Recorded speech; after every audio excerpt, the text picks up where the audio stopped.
Isang engineer ang tinangkang dukutin sa Antipolo. Mabuti na lang at agad nakasaklolo sa kanya ang kanyang mga tauhan. May report si Ian Cruz. Ian?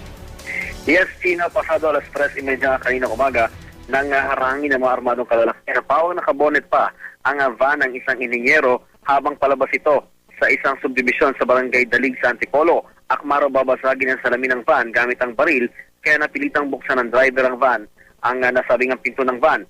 Dito na nakakuha ng tiyempo ang mga suspect na kunin ang negosyanteng inhinyero. Ipinoses naman sa Starex van ang kanyang driver. Isinakay ang inhinyero sa isang adventure ng mga suspect at doon nga ipiniringan siya.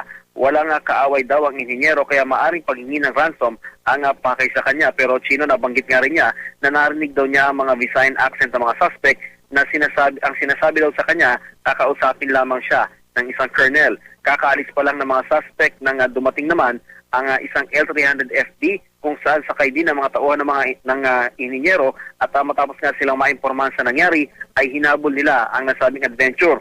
Ipinagbigay alam din sa Antipolo Police ang pangyayari.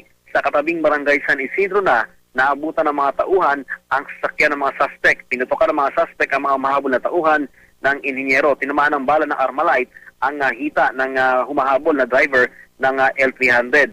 Tuloy sana sa pagtakas ang mga suspect ngunit napadako naman sila sa rough road at isang dead end na kalsada kaya wala na silang nagawa kundi abandonahin ang kanilang sasakyan pati na rin ang bihag nilang inhinyero.